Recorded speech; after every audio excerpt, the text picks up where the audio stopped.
Wakil Ketua Fraksi PKS DPR RI Bidang Ekonomi dan Keuangan, Eki Awal Muharram menegaskan, fraksi PKS menolak pasal-pasal krusial dalam RUU Pengampunan Pajak yang telah disahkan menjadi undang-undang. Hal itu disampaikan Eki dalam rapat paripurna DPR ke-32. Pimpinan yang saya hormati benar bahwa tulang punggung penerimaan negara kita adalah penerimaan perpajakan. Tetapi ada sebuah fakta bahwa penerimaan perpajakan terbesar adalah penerimaan dari pajak pertambahan nilai atau komisi mengenai PN. Siapakah yang membayar pajak pertambahan nilai itu? Pajak pertambahan nilai itu adalah kontribusi seluruh rakyat Indonesia. Ibu-ibu yang membeli minyak goreng, ibu-ibu yang membeli gula pasir, mereka adalah membayar patuh PPN. Buruh tani yang membeli alat pertanian, mereka adalah pembayar patuh PPN. Buruh-buruh pabrikan yang membeli order motor, mereka adalah membayar PPN. Lebih dari 100 juta penduduk Indonesia setiap kali membeli barang-barang pabrikan, barang-barang dari produsen, dia sesungguhnya telah berkontribusi terhadap bayaran penerimaan negara berupa pajak pertambahan nilai 10%. Dan perlu kita pahami bahwa tulang punggung penerimaan perpajakan kita setelah PPN adalah pajak penghasilan pasal 21, yaitu pajak penghasilan yang dikenakan kepada orang-orang yang berpenghasilan tetap. Siapakah yang berpenghasilan tetap itu? Yang berpenghasilan tetap itu adalah puluhan juta buruh yang bekerja keras. Siapakah yang dipakai? Para profesional, para PNS, dan lain sebagainya. Puluhan juta orang patuh membayar pajak penghasilan dengan dasarnya. Kemudian tiba-tiba undang-undang ini dengan proses yang sangat pelik dalam proses prolonggas, karena sejak awal sesungguhnya dalam proses 2019, 2020, 2020,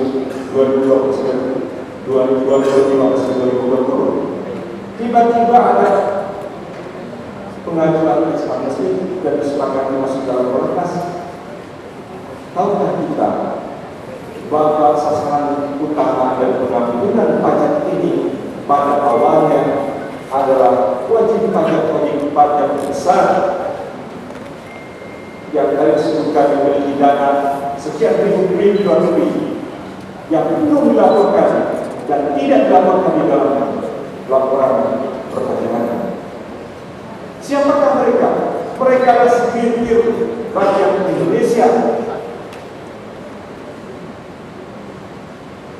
yang tidak lebih dari ribuan orang saja. Betul memang mereka memiliki potensi besar untuk memberikan kontribusi pajak. Tetapi menurut undang-undang yang berlaku saat ini, undang-undang perpajakan kita, barang siapa yang tidak melaporkan aset kekayaannya di dalam SPT, di dalam laporan perpajakannya, sesungguhnya undang-undang itu sebuah pelanggaran. Tahukah kita, bertahun-tahun mereka tidak melakukan pembayaran pajak? Bisa dikatakan pelanggaran atau penghindaran. Berapa sesungguhnya yang dibuat untuk mengenai pajak? Kalau kita menggunakan tarif normalnya sekarang 30% dari ribuan tersebut.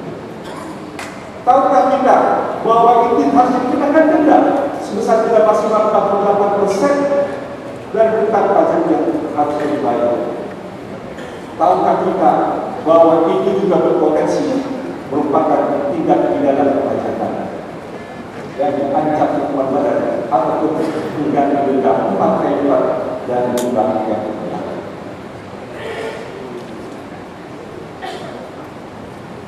Di mana rasa keadilan kepada para pembayar pajak yang kontribusi total dari PPN dan pihak rumah sakit itu lebih dari 50%. Artinya apa? 1.000 triliun lebih pajak itu dikontribusikan oleh puluhan juta rakyat Indonesia.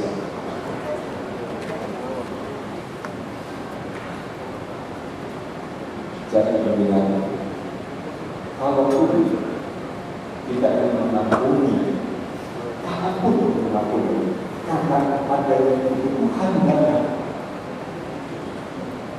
Mungkin kalau tidak ada masih bisa, tapi tidak dengan pidana yang lain. Mungkin kalau tidak dianggap 30% bisa, tapi tidak dengan pokok yang 30%. Itu alasan kami kenapa kita menginginkan bahwa objeknya hanya pajak penghasilan dan tarifnya tetap sesuai dengan undang-undang pajak penghasilan sebesar 30%. Kenapa alasan kami Fraksi PKS berdebat pada objek tersebut? Kenapa PPN dan PPB? Apakah kita akan ampuni orang-orang yang melakukan faktor fiktif, restitusi fiktif dalam PPN, pungutan PPN yang tidak disebabkan? Apakah kita akan ampuni?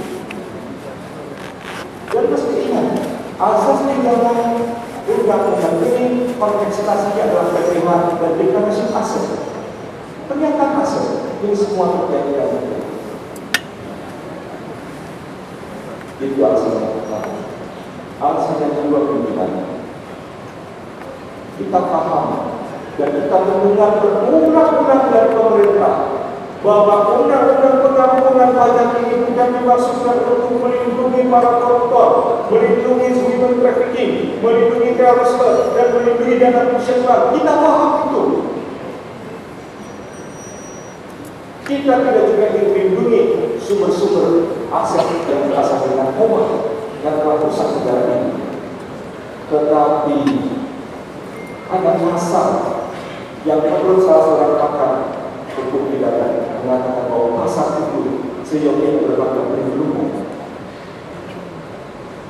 Kita paham bahwa orang-orang yang melaksanakan atau yang mengikat SLS ini ada keamanan data